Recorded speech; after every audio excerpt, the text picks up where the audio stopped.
Hello，大家好，我是 Fellow 先生，也就是明俊。然后这是 Podcast 的第4集。那我们今天就来探讨一下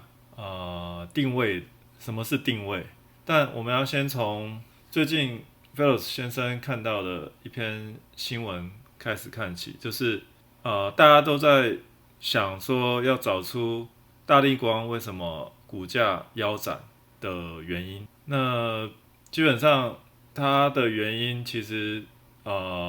在新闻上大概都可以找到很详细的资料，然后它为什么会股价腰斩？那大立光的负责人也给了一些解释，不过这些东西Fellow 先生也就不用再重提了，但是Fellow 先生看到了一个比较根源的地方，其实就是它的应该说，如果要从根源看起的话，菲尔先生我觉得大立光的最主要股价腰斩的最根本的问题，可能是他的客户太单一了。怎么说呢？其实我们台湾很大的一部分就是属于供应链。那供应链当然就是会想要找标杆企业，然后来等于说成为他们的供应商。但是其实有一点要比较注意的就是，鸡蛋不能放在同一个篮子里面。怎么说？如果你当然它的那个就是标杆企业会给你很大的量，然后也可以让你就光靠替他代工或供应的话，就可以维持很好的收入，维持很好的营收。但是重点是他们也有可能因为这样子，就是当然有些标杆企业是对自己的供应商是非常的礼遇的，但是其实大部分的那个呃，大部分的标杆企业其实还是会希望能够提升自己的毛利，所以会想办法来压低成本。所以如果你的客户就只有他的话，那一个风吹草动可能就会让你的营收直落，或者是有可能会培养另外一个供应商来跟你竞争，然后压低你的毛利。那其实这也是有方法可以应该是有一些做法是可以减少这样子的损失的，因为其实我们可以看到我举个例子，就是我们如果要出社会找工作，是不是都要考个证照？应该说比较以前啦，但现在我不知道是不是这样，但是很多时候，譬如说刚出社会，然后就会希望考个证照，然后来增加有一些证照的光环来增加面试录取的机会。那其实供应商也可以把自己想做的是也可以把这些标杆企业想说是能够成为他们的供应商，是得到证照的，就像是得到了一个证照的光环。譬如说，标杆企业的要求都会非常的严格，然后甚至有的要 on call，然后随时24小时待命，或者是呃那个品质的要求很高，让你在开发的时候会遇到种种的困难。那其实这些都可以当做是一种证照的，应该说当做是一种得到他们认可的光环。那如果有了这个光环了以后，就不一定要一直完全是完全就全心就是完全只帮他们只供应他们，或者是帮他们代工。其实很多时候他们其实是希望能够压低成本的，所以这个时候必须要想办法让自己的在成为他们供应商，达到这样品质要求的时候，培养出来的技术要能够发展其他的用途，然后用在其他地方。那像其实可以举一个例子，就是譬如说，那你现在是在航太科技里面待过，那是不是你的东西用在汽车零件，或者是用在其他的科技产业，也是会有很好的用途？那这些东西就是要去发掘出来。那我个人是觉得说，你的客户的分配，如果是占营收的话，比例最好不要超过15%，就是差不多10%到15%就 OK 了。然后，当然你如果要达到标杆企业的那个证照的话，就应该要全心全意去跟着它成长。但是有可能量很大，也可以给你很好的营收，但是一个风吹草动的话，就可能会对你的营收损失非常大。所以自己要能够采取主动的，要能够自主是最好的。那就是要不断的开发其他的，你的技术要不断的开发其他的用途。那这里就可以想象的出来，如果是以供应链或者是代工产业，最重要的其实就是业务了。业务它其实不是只是争取订单而已，那其实我觉得很大的一些很重要的地方就是他们可以跟客户保持关系，然后随时跟客户闲聊，然后去发掘在他们在各种情境底下遇到的一些痛点。那如果能够发掘出来的话，说不定就会有一些其他的机会，可以让你去用你的技术去发展其他的用途。所以那时候我看了一篇文章，他们讲说，大立光其实重点不在于它的优势，而是在于它的要懂趋势才行。那这个论点，我觉得有可能是对的，也有可能是错的。怎么讲呢？其实优势当然非常的重要，就像大立光，它就发展出一个优势，就是它的塑胶镜头非常就是独树一帜，就是在那个领域里面的唯一，基本上是别人模仿不过来的。但是可能也是因为这样子，手机的产业有一些风吹草动的话，它的营收和获利就直落，所以趋势在这个地方来讲的话也是非常重要。那像所以趋势其实也是很重要，就是你要不断的去发掘现在的趋势有什么样的用途。那其实我觉得趋势和优势同样的重要，你必须先要有一个优势，然后再来去发掘其他的趋势。那其实最根本的解决方法就是鸡蛋不要压在同一个篮子里面。那我大立光其实有了优势，但是它忽略掉平常就要发掘趋势，然后客户太单一，那这样子的话就可能客户太单一的结果可能就是变得像就是像大客户的承包商一样，这样子就必须要承受他们所有的要求。所以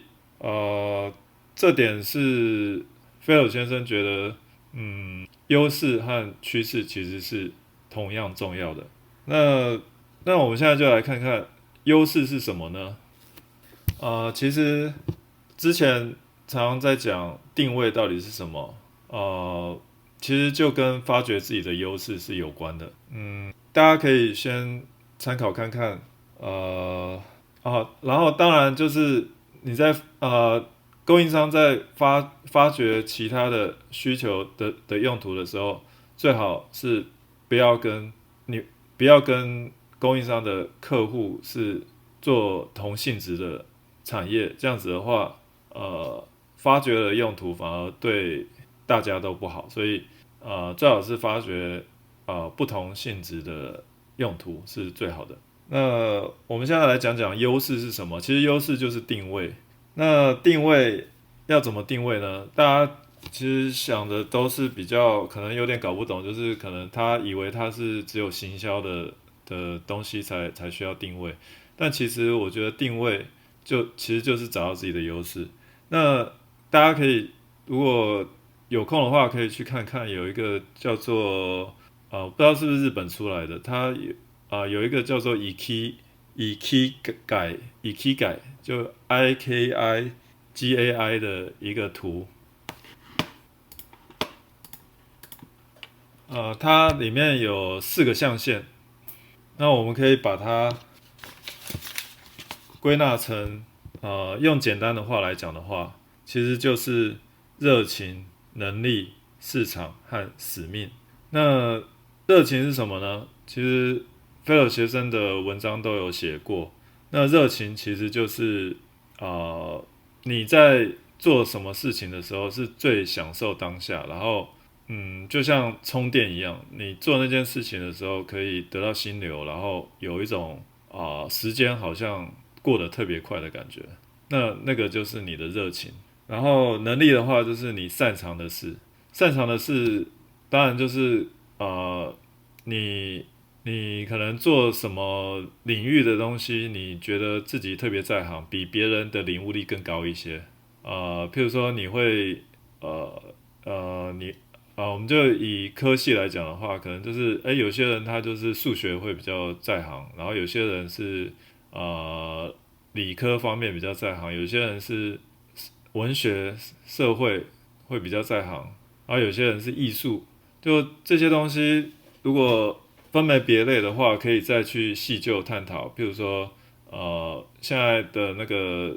呃，现在在社会上的工作有哪些可能是你觉得有些某些特性你比较喜欢的？那这样子的话，就可以去尝试看看。然后再来就是市场，市场的话，其实就是别人会付钱请你做事的，就是能够赚钱，然后别人愿意付钱请你去做的，就是市场。所以说，如果你对这件事情很有兴趣，但是如果市场上没有人愿意付钱让你去做提供这样子的服务的话，其实这样子的话就只能当成兴趣，可能就不能算是专业了。然后再来就是使命我们前几个 podcast 有讲过使命的地方，其实使命像有些人他可能他也很有热情，也很有能力，很有市场，也很有热情，很有能力，然后别人也愿意付钱请他工作。那其实有些人他可能还是觉得说，好像有点不知道为何而活，只是好像觉得自己只是越来越好，可是不知道方向是什么。那这样子的话，其实这个地方我觉得是很重要的，就是使命，也就是世界需要的事像我们现在看到的，其实有很多东西都是世界需要的，譬如说节能减碳、环保，这个就是世界现在最关注的事情，因为世界应该是环境好像现在温室效应越来越强了。其实如果温室效应越来越高了，那这样子的话，其实如果想要保护地球的话，现在其实从身边开始做起，节能减碳，然后循环经济，这些其实就是世界上很需要的。然后再来，其实有的时候，譬如说，你曾经遇过什么样的痛苦，然后你觉得，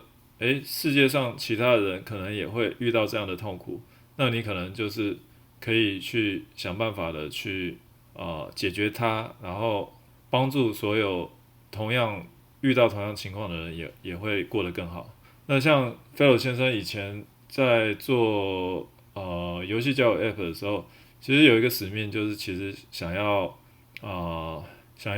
能够因为很享受那种团结合作、一起突破困难的感觉，因为玩游戏有这种感觉，然后很喜欢跟人家组队，然后突破困难，或者是呃得到更高的排名，所以那时候得到更就是排名，应该说呃有点像电竞一样，就是可能就是争取荣耀的感觉。那很喜欢那种团结合作，一起想战术，然后突破困难，然后来达到呃巅峰状态的那种感觉。那这种感觉其实呃那时候菲尔先生就很喜欢，很想要把这个带给其他也有这种感觉的人，所以会强调是一种团结合作的精神，然后一起突破困难、争取荣耀的这种感觉，这种精神，然后可以去介绍给其他也有类似想法的人，譬如说运动还有电竞，这些都是，所以那个时候就有这样的使命。不过现在是已经改变了那我上次那些 podcast 都已经有提过了，所以你如果要找到自己的定位的话，其实就要往 ikigai 就是热情、能力、市场、使命这样呃去有这样子的算是企划嘛，应该也算是就是等于说要有一个要去探索自己，然后去定位自己。那当然你不可能马上去做这样子的探索定位的时候，你就一定可以呃得到你想要的定位，得到最适合你的定位。其实当你定位的时候，你可以选出几个你觉得最适合自己的，然后开始就去不断的尝试这些，譬如说出社会了，你要找自己的定位，我觉得可以在5年以内去多多尝试，然后不断的尝试去做各种不同类型的工作。那在这个阶段，不但是可以去用消去法去删除自己不想要的，然后留下对自己最适合的，然后再来就是你也可以借这个机会，累积自己的经验还有实力。那到最后，我在想，大概5年以后，应该就可以找到自己最适合的专业还有定位。那这样其实这个是定位是一开始就是等于说是找到自己的优势，然后如果当你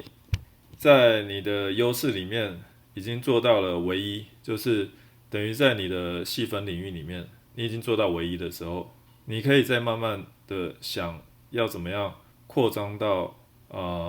其他相关的领域，然后来增加自己的正向影响力。那这样子的话，其实为什么说要在一个细分领域达到自己的唯一以后再想要扩张呢？因为其实呃就像一个怎么讲，就像前面的定位一样，如果你在这个领域里面是你是自己的在自己领域里面的唯一的话，要怎么讲？应该说如果你在自己的领域里面，你既有热情又有能力，然后然后又有市场，然后又有使命，这样子的话，其实对你自己来讲的话，当然是最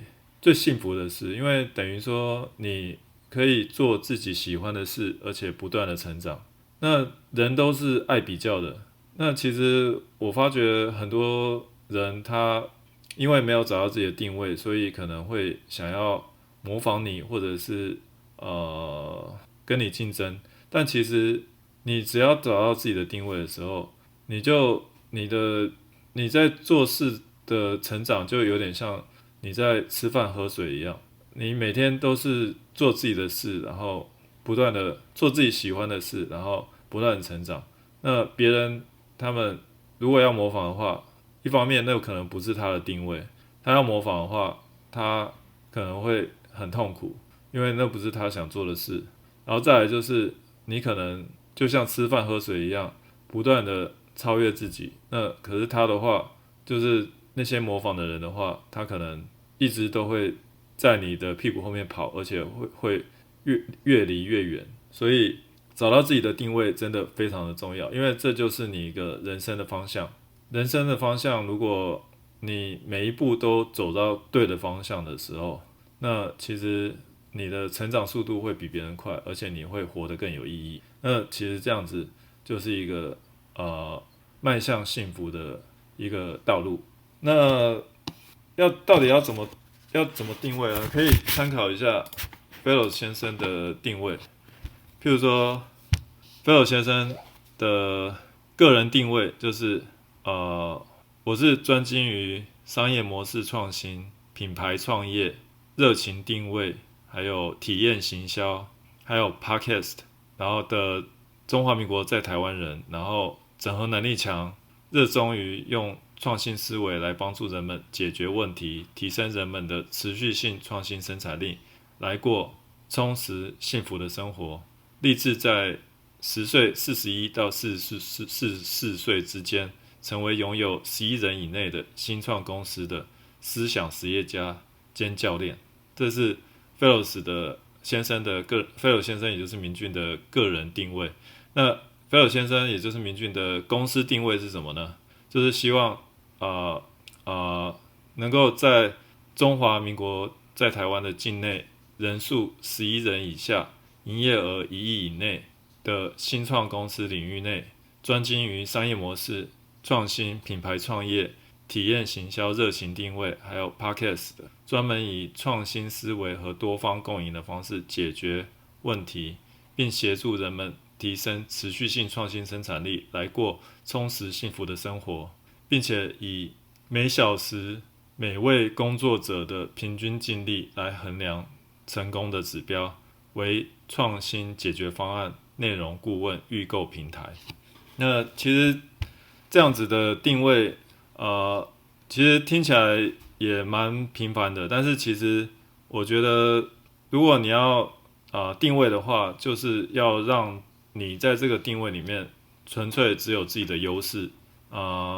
就算譬如说很简单，我们说思想实业家兼教练，那有可能别人就是想要思想实业家，那如果他要跟你竞争的话，那是不是把所有的思想实业家找过来排名，然后你就是一个在后段班的人？那这样的话，你就可以那你再加一个兼教练。那其实教练也是非常符合Fellows 先生的一个个性，喜欢帮助别人提升自己。那这样的话，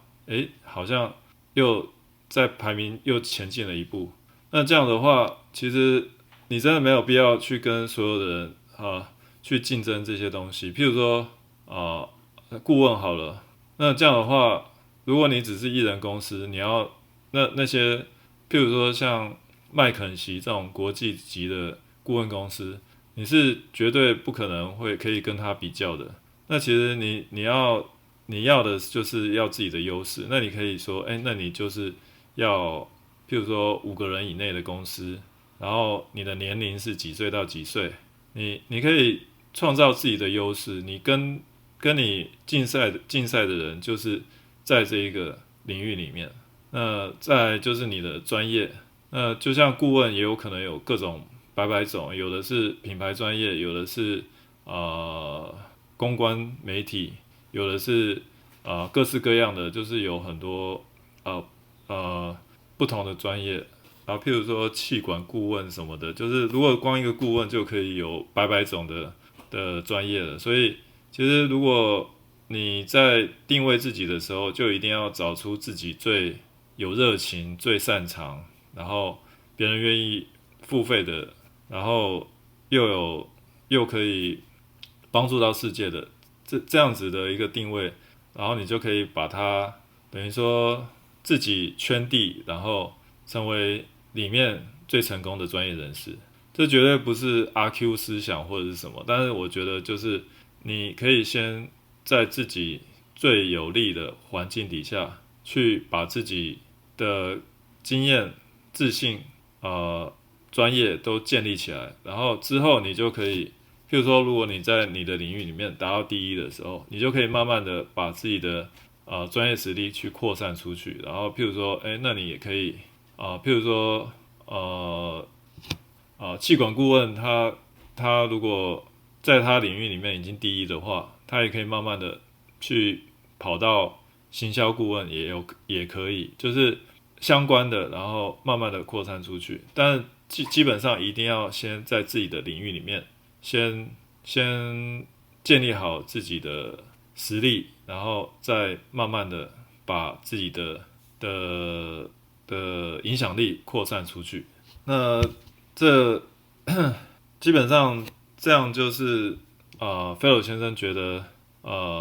最好的定位方式就是寻找自己的优势，然后定位，就是先想办法在那个领域里面成为唯一，然后成为唯一。唯一的意思就是当别人想到这个专业的时候，他第一个就想到你，那你就是唯一了。然后